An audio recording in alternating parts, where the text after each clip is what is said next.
Yo, what up guys, Brief Shively here, and this is day 12 of the Noob to Pro series. Today we managed to get a void shard from the rewards of the daily login for the Noob to Pro, so that was awesome. We currently have, I think, 2 void shards sitting right there.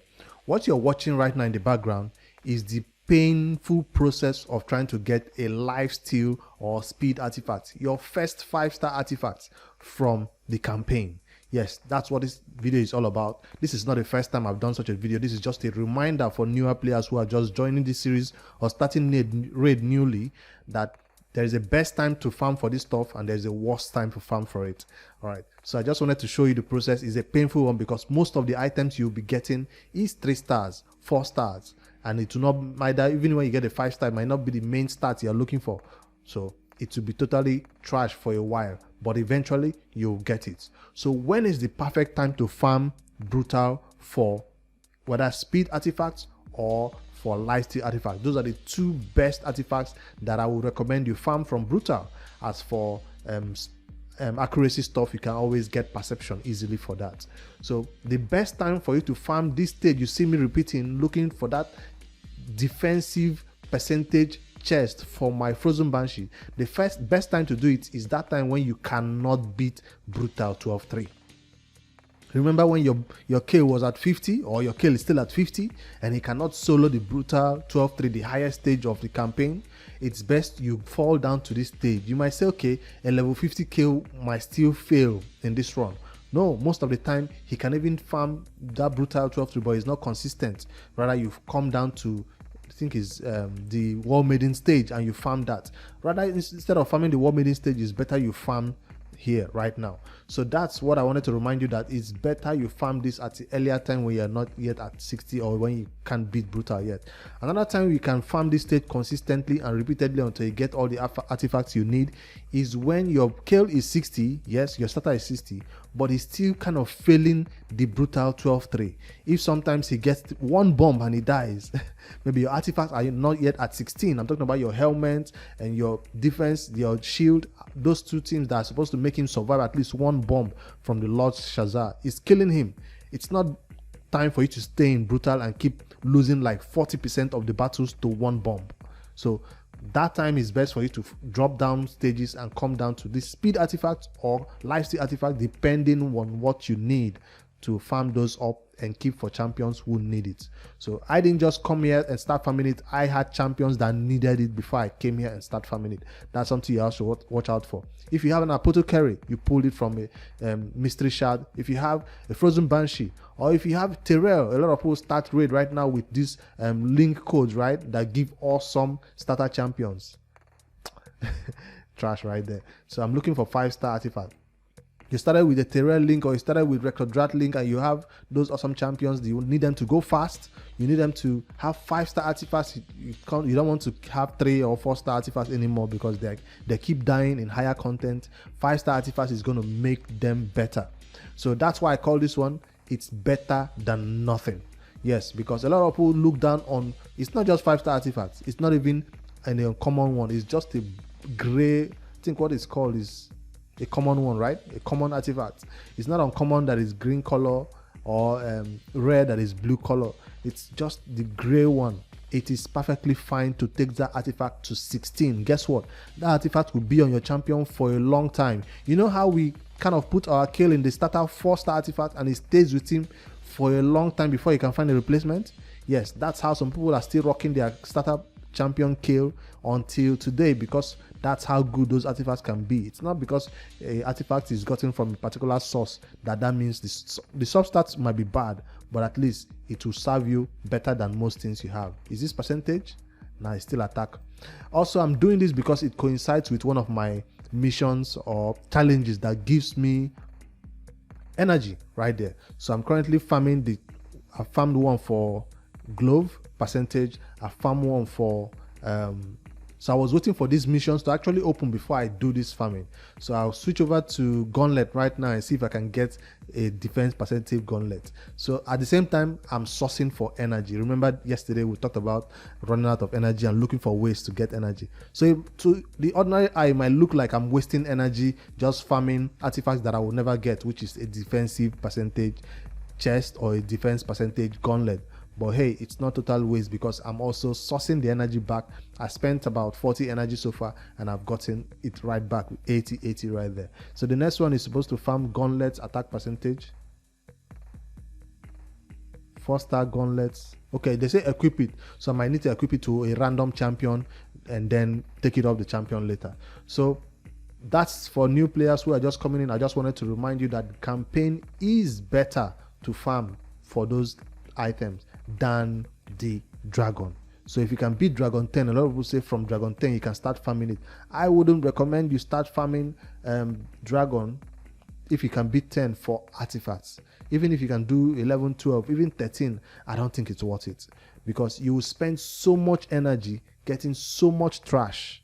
You will sell a lot of stuff. It might look like 5-star, but it will get flat start and all that. And check out the amount of energy you need. 14 energy per run. So if you run one here, you spend 14 energy, you get a bad artifact, you wasted it. But if I run one on campaign, how much energy? 8 energy right there. So even if I get a bad artifact, right, I only wasted 8 energy. And also not a waste because I'm getting champions leveled up at the same time. So it's not a waste at all. So if you check out my champions, I'm running them with food and I'm still adding silver, because as you farm this, you also get silver. So I just wanted to remind you guys that earlier stages, if you're beating dragon 10, 13, the campaign is the best place to source for these artifacts. So the same thing applies for speed artifacts. I'm showing you Lifesteal because that's what I need. If my apothecary needs to be built, I'll need to come over here. I already farmed speed boots for my apothecary, 5-star speed boots, and I showed you in that video the other day. So you see my apothecary rocking that 5-star speed boot right there. Even the glove is from campaign, even the weapon is from campaign. So I got everything right here for my speed booster from the campaign, which makes this champion go 207 speed, faster than my KO, which is how it's supposed to be, especially if you care about the arena or if it's going to be helping you in the dungeon. I still need to change this chest plate because it's currently attacked and it's not keeping him alive long enough. So, and also the helmet, I kept it because it has speed rolls. So that's a little tip for you guys. Champions who need speed, farm speed artifacts. Champions who need lifesteal, farm lifesteal artifact in the campaign for them. Let's see what else we can add to it. Now, you see me farming glove, chest, and gauntlet because those are the most difficult ones to get. If I can get percentage on those ones, these ones are kind of easy to get. So if you already have a percentage defense percentage glove on some other set, you might just come here and farm only weapon, helmet, and shield, because once you farm these ones, it's more easier to get 5-star weapon. That is it, to get a specific defense percentage or HP percentage chest, because you'll be getting a lot of flat start from these bottom pieces, right? While at the top pieces, their main stat is always constant. So that's something you should watch out for. If you need just one piece to complete your lifesteal set, a helmet, it's easier to get it. But if you go farm the boots, let me show you right. If you go farm the boots, it's kind of hard to get a lifesteal 5-star speed boots. But I was hoping that I'll do it in this video and show you that it's not entirely a lost hope. So disclaimer, you might get it in 10 runs, you might get it in 20 runs, you might get it in 100 runs of that same dungeon, of that same campaign stage. So don't think it's something you can come in here, do 1 or 2 battles and you get this 5-star gray artifacts. Just exercise patience and put it in mind that you're also farming for XP at the same time. Look at it that way. The difference between farming these stages of campaign and the highest stage of Brutal 12.3 is a little bit, a small difference.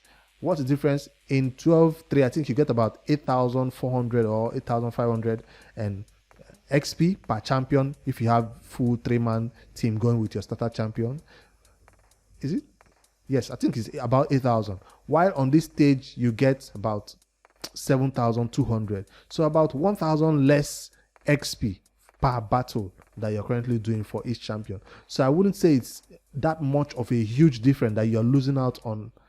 That's it, 7,200 right there compared to 8,002 or 8,004. It's not that much of a huge one. Now, if you're getting 5,000 here, then there you're getting 8,000. That half difference, and then it will be not worth it for you to keep farming this consistently for XP. So You can still level up your champions right here. Well, that's this one. I wanted to let you guys know about this main way that new players in the game should farm for their first, well, not their first one. Your first one is on your starter champion already. If you have a Terrell, if you have even an Amiga that needs crit rate, crit damage, right, or defense stuff, you can go farm speed because he needs to be fast also. So even if it's not lifesteal, speed stuff can go on him. Everybody has Deliana right now. Speed artifacts can go on her also. HP chest, HP glove. You can farm it all from the campaign.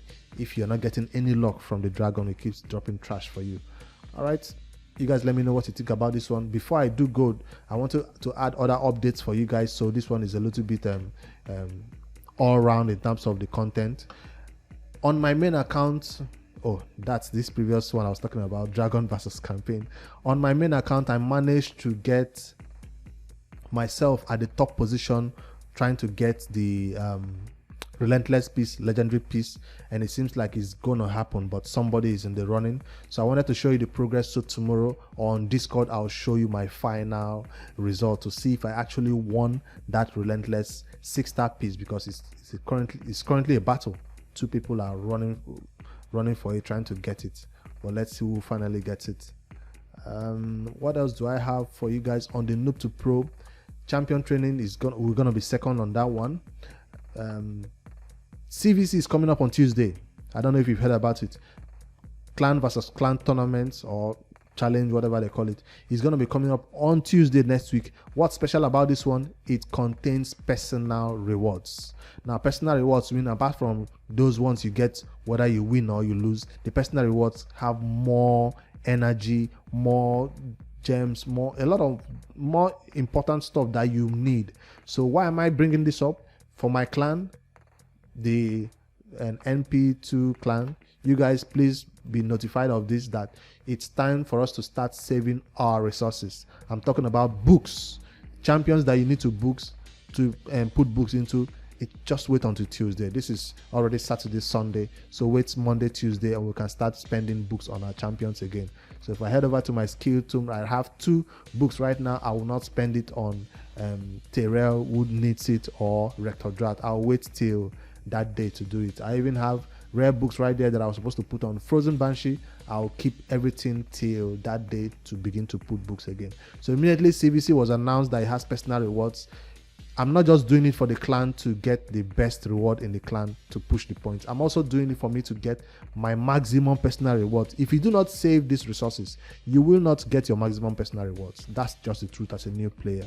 Also, I'll stop using anything from the Forge.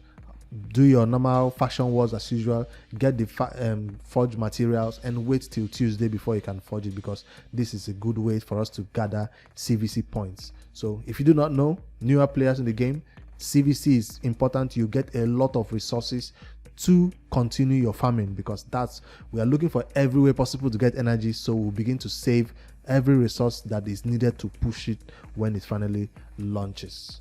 All right, that's all I have for you guys. Fusion, I'll talk about the fusion tomorrow. I'll show you my final fusion push tomorrow video in the morning. You guys have a nice one. Good night, guys.